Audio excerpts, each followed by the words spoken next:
সবাইকে স্বাগত। আপনারা যারা পরীক্ষা দিবেন আপনাদের পরীক্ষাটি এমসিকিউ হবে। আজকে একটি এমসিকিউ পরীক্ষার প্রশ্ন প্যাটার্ন নিয়ে এসেছি। ইনশাল্লাহ এই প্যাটার্ন থেকে 25 থেকে 30 নাম্বার অনায়াসে কমন পাবেন। ধৈর্য সহকারে সম্পূর্ণ ভিডিওটা দেখেন। আমি দেখিয়ে দিব কোন কোন বিষয় কোন কোন টপিক থেকে প্রশ্ন আসে। অনেক পরীক্ষার্থী উত্তীর্ণ হতে পারে না, কারণ একটি পরীক্ষার প্রশ্ন প্যাটার্ন বোঝে না বলেই। কোন কোন টপিক কোন কোন বিষয় থেকে প্রশ্ন আসবে সেটা বুঝতে পারে না বলেই কিন্তু পরীক্ষা উত্তীর্ণ হতে পারে না। আজকে আমি সকল বিষয় নিয়ে আলোচনা করব। কোন সাজেশন কোন বই ফলো করলে আপনারা পরীক্ষা উত্তীর্ণ হতে পারবেন, এবং আমরা আপনাদের জন্য একটি চূড়ান্ত সাজেশন তৈরি করেছি। কিছুক্ষণ পরে এ সম্পর্কে আলোচনা করতেছি। আপনাদের পরীক্ষাটি এমসিকিউ হবে। যেমন এখানে 1 নম্বরে রয়েছে বর্তমান অন্তর্বর্তীকালীন সরকার গঠিত হয়েছিল কত তারিখে। এখানে 4টা অপশন দেয়া থাকবে, যে অপশনটা সঠিক। মনে করেন এখানে এই অপশনটা সঠিক 8 আগস্ট 2024, তাহলে আপনারা বরাট করতে হবে গ নাম্বার। ঠিক আছে, এখানে বরাট করলে আপনারা নাম্বারটি পেয়ে যাবেন। আপনারা যারা পরীক্ষা দিবেন, পরীক্ষার প্রশ্ন প্যাটার্ন যেমন থাকবে সেম প্যাটার্নে আমরা একটি চূড়ান্ত সাজেশন তৈরি করেছি, একদম শর্ট করে। পরীক্ষার প্রশ্ন প্যাটার্ন যেমন থাকবে সেম প্যাটার্নে সাজেশনটি তৈরি করেছি। সাজেশনটি নিতে স্ক্রিনে দেওয়া হোয়াটসঅ্যাপ নাম্বার রয়েছে, ইমো নাম্বার রয়েছে, দুটোর মধ্যে যে কোনো একটি মেসেজ করে সাজেশনটি সংগ্রহ করুন। সাজেশনের মূল্য 100 টাকা। আমি বলি 4 থেকে আমাদের সাজেশনটি সংগ্রহ করবেন। শুধু পড়ে আমাদের সাজেশনটি পড়ে পরীক্ষা দিতে গেলে আপনি উত্তীর্ণ হয়ে যাবেন। যারা চাকরির কারণে, বিভিন্ন কাজের কারণে অথবা পড়ালেখা একটু দুর্বল, বোঝেন কম, তারা প্রত্যেকে আমাদের সাজেশনটি সংগ্রহ করবেন। ইনশাল্লাহ আপনি পরীক্ষায় পাশ করবেন। তাই বেশি কথা বলবো না, যারা বোঝেন একটুতেই বুঝে যান। আশা করি প্রত্যেকে সাজেশনটি সংগ্রহ করবেন। আমি প্রশ্ন প্যাটার্ন সমাধানে চলে যাচ্ছি। এখানে রয়েছে 1 নম্বরে বর্তমান অন্তর্বর্তীকালীন সরকার গঠিত হয়েছিল কত তারিখ, 8 আগস্ট 2024। এখানে রয়েছে রূপপুর পারমাণবিক বিদ্যুৎ কেন্দ্র কোন দেশের সহায়তায় তৈরি করা হচ্ছে। সঠিক উত্তর হচ্ছে কোনোটি নয়, কারণ রাশিয়ার সহায়তায় তৈরি করা হচ্ছে। এখানে অপশনে নেই বলেই কিন্তু কোনোটি নয়। ঠিক আছে, সঠিক উত্তর হয়েছে। তারপরে 3 নম্বরে যেটি রয়েছে খুবই গুরুত্বপূর্ণ একটি প্রশ্ন, বাংলাদেশের সংবিধান কবে কার্যকর হয়। কত পরীক্ষায় যে আসছে আল্লাহ ছাড়া কেউ জানে না। কত পরীক্ষায় যে আসছে আল্লাহ ছাড়া কেউ জানে না, সেটা হচ্ছে 16 ডিসেম্বর 1972 সালে। 4 নম্বরে রয়েছে বাংলাদেশের মহান স্বাধীনতার যুদ্ধে বীরত্বের জন্য কতজন বীর মুক্তিযোদ্ধাকে বীর বিক্রম উপাধি প্রদান করা হয়। খুবই গুরুত্বপূর্ণ। এখানে বীর বিক্রম দিয়েছে, বীর উত্তম থাকতে পারে, ঠিক আছে, এমন কিন্তু থাকতে পারে। খুবই গুরুত্বপূর্ণ একটি প্রশ্ন। তারপরে যে প্রশ্নটি বারবার আসছে সেটা হচ্ছে ইজমির শহরটি কোন দেশে অবস্থিত। খুবই গুরুত্বপূর্ণ প্রশ্ন উত্তর। বাংলা, ইংরেজি, গণিত, সাধারণ জ্ঞান থেকে প্রশ্ন থাকবে। ঠিক আছে, আমি বলে রাখি। তারপরে 8 নম্বরে একটি প্রশ্ন দিয়েছে, দেখেন বাংলাদেশের জাতীয় খেলা কোনটি। সঠিক উত্তর হচ্ছে হাডুডু। সঠিক উত্তর হাডুডু। খুবই গুরুত্বপূর্ণ একটি প্রশ্ন। কোন মুঘল সম্রাটের সময় লালবাগ দুর্গ নির্মাণ করা হয়েছিল। সেটা হচ্ছে আওরঙ্গজেব। খুবই গুরুত্বপূর্ণ একটি প্রশ্ন। হ্যাঁ, তারপর আমরা দেখে নিই অপর পৃষ্ঠে দিয়ে কি দেওয়া আছে। 10 নম্বরে রয়েছে বাংলাদেশের আইন অনুযায়ী পুরুষ ও নারীর বিয়ের সর্বনিম্ন বয়স কত। এখানে সর্বপ্রথম বলেছে পুরুষের কত। আমরা জানি পুরুষের কত 21 বছর এবং নারীদের কত 18 বছর। তাহলে এখানে সর্বপ্রথম রয়েছে 21 ও 18। এটা কিন্তু সঠিক হবে না, কারণ এখানে প্রথমে মহিলার দিয়েছে, তারপরে পুরুষের দিয়েছে। প্রথমে চেয়েছে কার, পুরুষের, তার জন্য 21 বছর। তারপরে চেয়েছে কার, নারী, তার জন্য 18 বছর। ঠিক আছে। আচ্ছা, 11 নম্বরে রয়েছে কোন উদ্ভিদের শ্বাসমূল আছে। খুবই গুরুত্বপূর্ণ একটি প্রশ্ন। হ্যাঁ, তারপরে 12 নম্বরে রয়েছে কোন ভিটামিনের অভাবে চুল পড়ে যায়। তারপরে 14 নম্বরে রয়েছে ভারত শ্রীলঙ্কাকে পৃথক করেছে কোন প্রণালী। খুবই গুরুত্বপূর্ণ একটি প্রশ্ন। এটা যে কত পরীক্ষা আসছে আল্লাহ ছাড়া কেউ জানে না। বাংলাদেশ কত সালে জাতিসংঘের সদস্য লাভ অথবা সদস্য পদ লাভ করেন। হ্যাঁ, 1974 সালে। বঙ্গভঙ্গ রদ হয় কত সালে।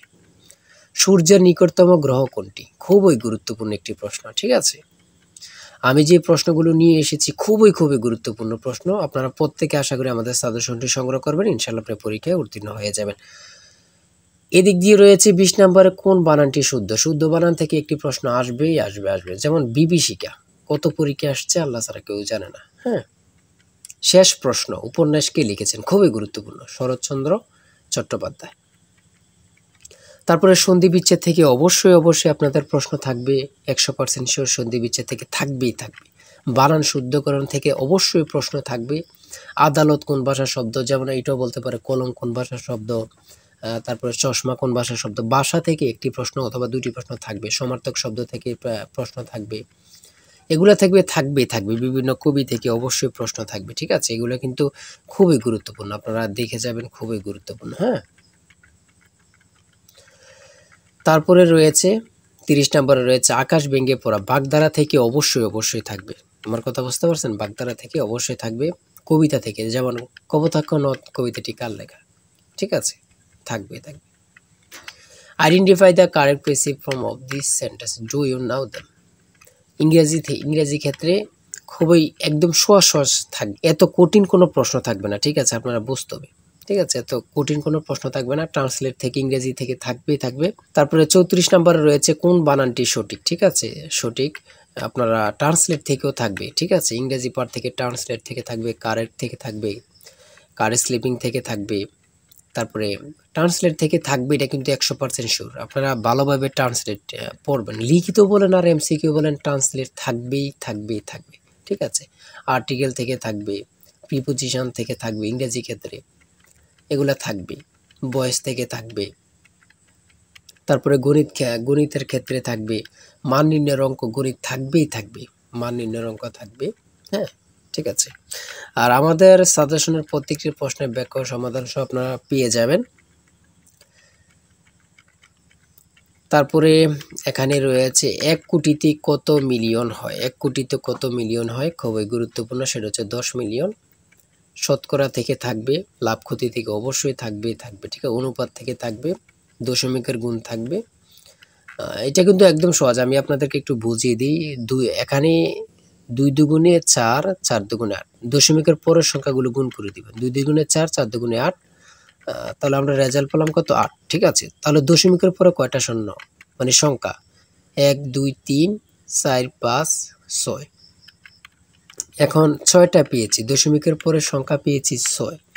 যদি আমরা এর পূর্বে গুণ করে 8 পাই, তাহলে 6টা সংখ্যা হইতে, হ্যাঁ, 8-এর সাথে কয়টা শূন্য দিতে হবে, 5টা শূন্য দিলেই কিন্তু আপনার হয়ে যাবে। ঠিক আছে, যেমন 1 2 3 4 5টা শূন্য আর 8, সঠিক উত্তর হচ্ছে ক। ঠিক আছে, বুঝলে কিন্তু একদম সহজ এগুলো। এত কঠিন প্রশ্ন থাকবে না, একদম ইজি, কিন্তু আপনারা আনইজি ফিল করবেন। ঠিক আছে, আরে এটা তো পারি কিন্তু মনে আসতেছে না, ভয় পাওয়া যাবে না। ঠিক আছে, নিজেকে শক্ত করতে হবে। পিতা পুত্র থেকে অবশ্যই অঙ্ক 1 নাম্বার থাকবে।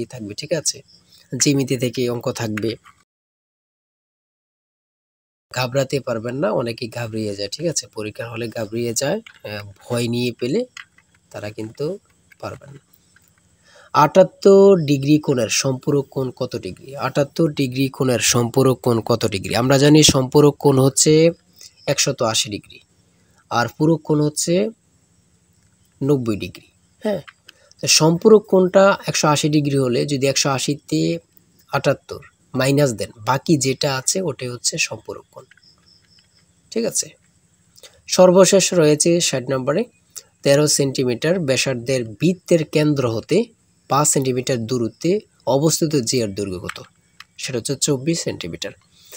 এতক্ষণ আলোচনা করলাম, যদি ভালো লাগে অবশ্যই আমাদের চ্যানেলটি সাবস্ক্রাইব ও পেজটি ফলো দিয়ে রাখবেন, কেন নেক্সট ভিডিও পাওয়ার জন্য।